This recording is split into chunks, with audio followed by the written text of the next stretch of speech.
இந்த வீடியோ உங்களுக்கு பிடிச்சிருந்ததுன்னா லைக் பண்ணுங்கள்.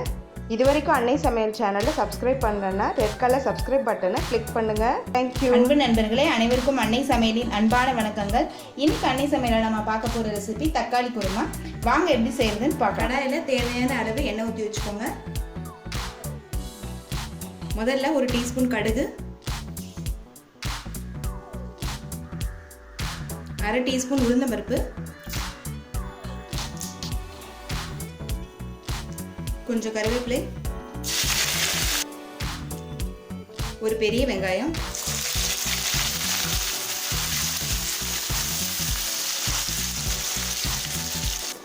இப்போ வெங்காயம் நல்லா வதங்கிடுச்சு. அடுத்து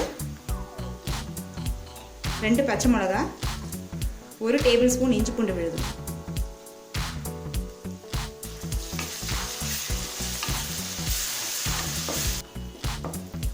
பச்சை மிளகாவும் இஞ்சி பூண்டு நல்லா வதங்கிடுச்சு.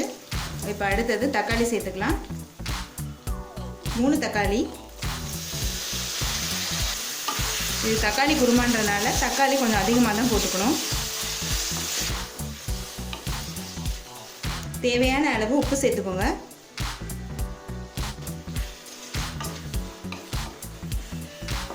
இப்போ தக்காளி நல்லா வதங்கிடுச்சு. அடுத்ததா 1 டீஸ்பூன் மஞ்சள் தூள், 1.5 டேபிள் ஸ்பூன் மிளகாய் தூள், 1 டேபிள் ஸ்பூன் தனியாத்தூள். இது எல்லாத்தையும் நல்லா வதக்கிக்கலாம். ஒரு 2 நிமிஷம் ஸ்லோவில் இருக்கட்டுங்க. அதுக்குள்ளே நம்ம மசாலா அரைச்சிக்கலாம்.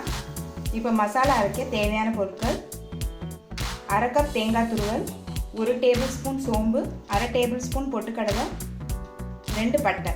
இப்போ இது எல்லாத்தையும் மிக்சியில் தேவையான அளவு தண்ணி சேர்த்து நைஸாக அரைச்சி வெங்காயம் தக்காளி கூட சேர்த்துக்கலாம். 2 நிமிஷம் ஆயிடுச்சு. பாருங்கள், எண்ணெய் பிரிஞ்சு வந்துருச்சு. இப்போ நம்ம அரைச்ச விழுதை இதில் சேர்த்துக்கலாம்.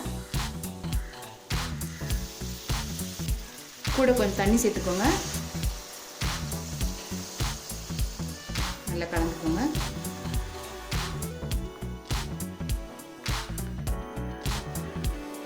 குருமா இன்னும் திக்காகும், அதனால் இன்னும் கொஞ்சம் தண்ணி சேர்த்துக்கலாம். நம்ம குருமா நல்லா திக்காகிற வரைக்கும் ஸ்லோலே வச்சுக்கலாம். கொத்தமல்லி இலை தூவி சர்வ் பண்ணிடலாங்க. இப்போ சுவையான தக்காளி குருமா ரெடி ஆகிடுச்சுங்க. இது இட்லி, தோசை, பூரி, சப்பாத்தி, இடியாப்பம் எல்லா டிஃபன் வெரைட்டிக்கும் ரொம்ப நல்லா மேட்சாக இருக்கும். ரெசிபியை ட்ரை பண்ணி பாருங்கள், கண்டிப்பாக உங்களுக்கே பிடிக்கும். ரெசிபி பிடிச்சிருந்ததுன்னா வீடியோவை லைக் பண்ணுங்கள், கமெண்ட் பண்ணுங்கள், ஷேர் பண்ணுங்கள்.